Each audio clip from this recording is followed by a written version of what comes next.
राय star और ज्ञान भाई नाम के दो जिगरी दोस्त थे। वो दोनों बचपन से साथ रहते आ रहे थे। उन दोनों की दोस्ती इतनी गहरी थी कि अगर राय स्टार को कोई बुरा भला भी बोल देता तो ज्ञान भाई उसकी जान लेने पे आ जाता था। ज्ञान भाई और राय स्टार रोज शाम को गांव के चौराहे पर मिला करते थे और घंटों साथ बिताया करते थे। लेकिन एक दिन कुछ ऐसा हुआ कि राय स्टार कभी पहले जैसा खुश नहीं हो सका। वो पूरा बदल सा गया था। ना टाइम पे खाना खाता और ना ही किसी के साथ खेलता, क्योंकि एक दिन राय स्टार और ज्ञान भाई चौराहे पे मिलने आए। उस दिन ज्ञान भाई बहुत खुश लग रहा था। राय स्टार ने पूछा, क्या बात है ज्ञान, आज तू तो बहुत खुश लग रहा है, लॉटरी वॉटरी लगी है क्या? ज्ञान मुस्कुराते हुए बोला, हाँ ऐसा ही कुछ समझ, क्योंकि मेरी जॉब लग गई है, वो भी चमनपुर शहर में। तुझे मालूम है ना, वहाँ जाना सभी का सपना होता है। राय स्टार के चेहरे की खुशी गायब हो गई। उसने बोला, अब तो तू मुझे भूल जाएगा ज्ञान, चल अच्छा है, कब तक मेरे जैसे बेरोजगार के साथ बैठेगा? शहर जाएगा तो कुछ पैसे कमाएगा। ज्ञान भाई ने बोला, अरे नहीं यार, तुझे कैसे भूल सकता हूँ, तू तो बचपन का दोस्त है। चल अब मैं चलता हूँ, कल सुबह वाली ट्रेन पकड़कर मैं चला जाऊंगा। इतना कहकर ज्ञान घर जाने लगा। राय स्टार की आंखों में आंसू आ गए। वो अपने सबसे अच्छे दोस्त को अपने से दूर जाते हुए देख रहा था। ज्ञान भाई शहर चला गया। कुछ दिन बीत गए। राय स्टार और ज्ञान भाई शुरू में बहुत बातें करते थे,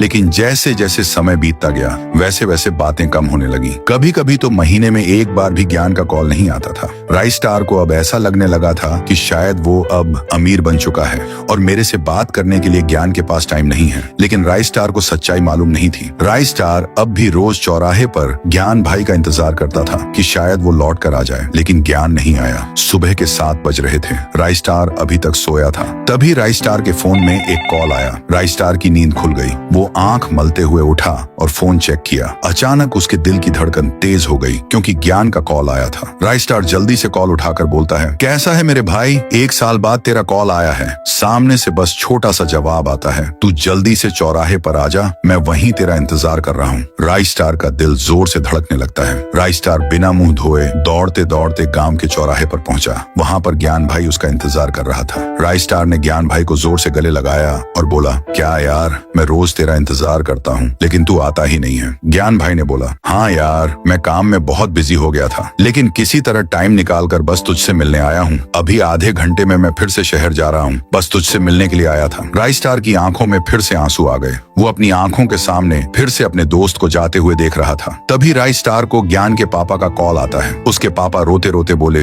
राय स्टार बेटा, तुम जल्दी हमारे घर आ जाओ। राय स्टार सोच में पड़ गया कि आखिर उसके पापा रो क्यों रहे थे। राय स्टार जैसे ही ज्ञान के घर पहुंचा, वो हैरान हो गया। उसके घर के बाहर बहुत भीड़ लगी हुई थी। राय स्टार दौड़ के अंदर गया। तभी उसकी रूह कांप गई। उसके सामने ज्ञान की लाश पड़ी हुई थी। राय स्टार रोते रोते उसके पापा से बोला, ऐसा कैसे हो सकता है अंकल, ज्ञान अभी तो मुझसे मिलने आया था और उसने बोला था कि वो अब फिर से शहर कमाने जा रहा है। ज्ञान के पापा ने बोला, क्या बोल रहे हो बेटा, कल सुबह ही ज्ञान का एक्सीडेंट हो गया था और रात होते होते अस्पताल में उसकी मौत हो गई थी। अभी अभी उसकी लाश गांव में पहुंची है। इतना सुनते ही राय स्टार पूरी बात समझ गया था। कुछ देर पहले जिससे वो मिला था वो ज्ञान था ही नहीं, वो बस ज्ञान की दोस्ती थी, जो मरने के बाद भी राय स्टार से मिलने आई थी। उस दिन के बाद राय स्टार उदास रहने लगा और आज तक ठीक ना हो सका। आज भी वो उसी चौराहे पर बैठा करता है, लेकिन अब वो किसी का इंतजार नहीं करता है। अब वो किसी की याद में रोता है। उसे इतना तो समझ में आ गया था कि कुछ लोग चले तो जाते हैं, लेकिन उनकी यादें हमेशा उसके साथ रह जाती हैं, जो उसे बहुत तड़पाती हैं।